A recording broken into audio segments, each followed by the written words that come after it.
Yo, people, them, what's good? We're out here with the AOC Q27P2CA. Now, whilst I don't know why they gave it that mad name, man's been using this thing for the past 2 weeks, and it has been shaping up as a wicked office monitor. I need to tell you guys what's really good with it, so let's go.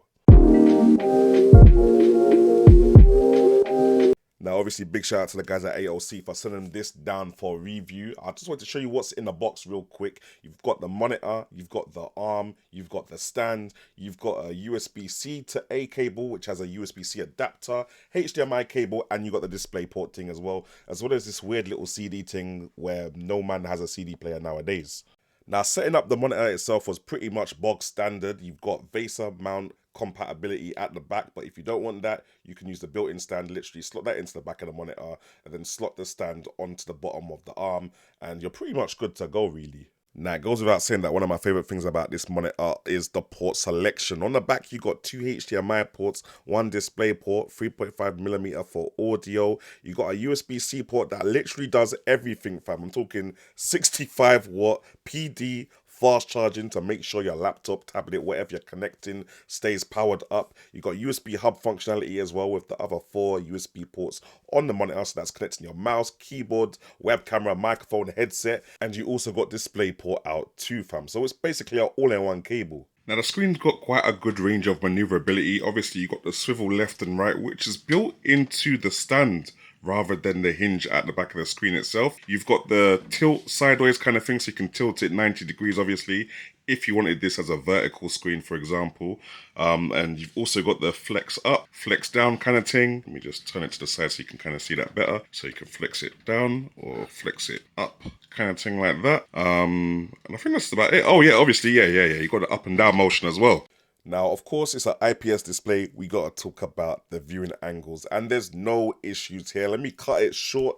The viewing angles are giving viewing angela. Yeah, they're giving viewing. They're giving anywhere. They're giving look at the thing from any angle. Do you get it? Like, there's no discoloration in the picture quality. There's no like shift in brightness, no matter what angle you're looking at the screen at. The viewing angles are covered here, fam. AOC usually have it covered anyway, so that's no surprise to me. Now, from what I can see, when AOC were cooking this monitor up, the main things they wanted to achieve was to make it affordable and practical for working from home. And as far as I can see over my couple weeks of use, it is on job for doing any kind of office-based work from your yard one time with no issues. Now, this monitor definitely did more than enough for the office workspace. I'm talking Microsoft Teams, Microsoft Office suite applications, you know, them Excel spreadsheets and them things there. It all looked really good on the 2K screen. Me personally, I would have preferred a 16:10 aspect ratio, maybe a 2560x1600 situation, so that I've got a little bit more vertical screen real estate when stacking windows, but this definitely did more than enough. Now, in terms of the content creation thing, because obviously, man, there's a little content creation, little YouTube and that, I feel this screen, the 2K thing, definitely did what I need from a video editing monitor. The colors that I was seeing on the screen were the same colors that man was seeing when I exported a video to another device, which for me just means that the color is accurate for what people are going to see when I export my videos on YouTube or on other social media platforms. So in terms of video editing and thing like that, I can see everything on the timeline clearly. I was all good. However, I'm not sure for you Photoshop wizards whether the color accuracy is going to be good enough for you. So you may want to take my opinion with a pinch of salt. Now, AOC specifically told me that this monitor is not for gaming. They literally made the thing bold in the email that they sent me. But you know, man is an addict, yeah? You know, Power World just came out. You know, Tekken 8 just came out. Prince of Persia just came out. Of course, man is gonna bang games on it. And I can't lie, the 2K 75Hz, whilst it's not the highest of high spec gaming monitor, it's no slouch, fam. 2K resolution still looks a hell of a lot better than 1080p and won't be as demanding on your GPU as 4K is. 75Hz, meh, you know, it's basically 60Hz. I don't really see the difference between 60 and 75.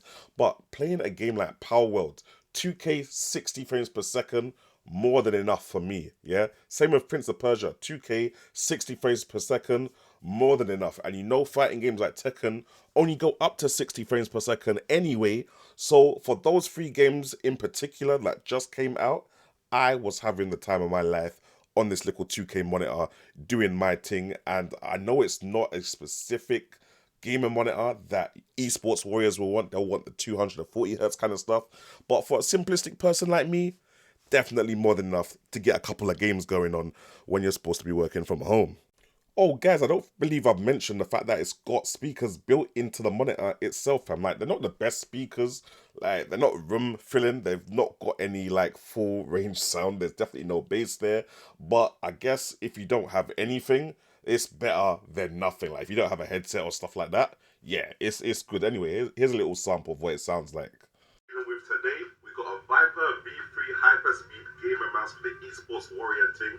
We got the Huntsman V3 Pro mechanical gaming keyboard. We got the Razer Black Shark B.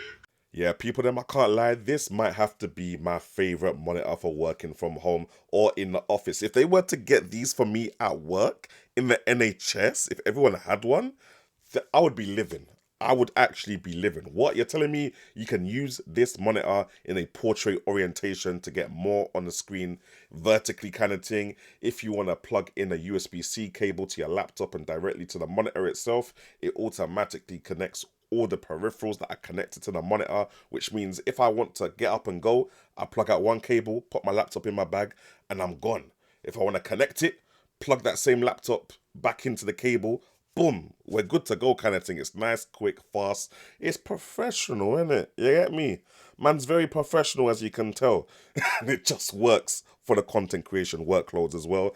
I think AOC have definitely hit it on the head here, especially with the monitor being a couple months old now. I think the specs and the functionality make it a very relevant monitor in 2024.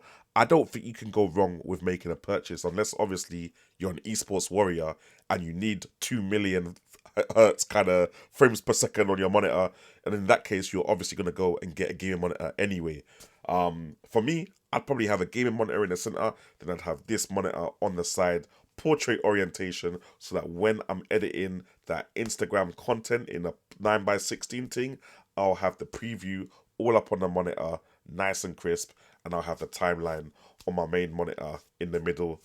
Yo, it's a win-win for me, I can't lie.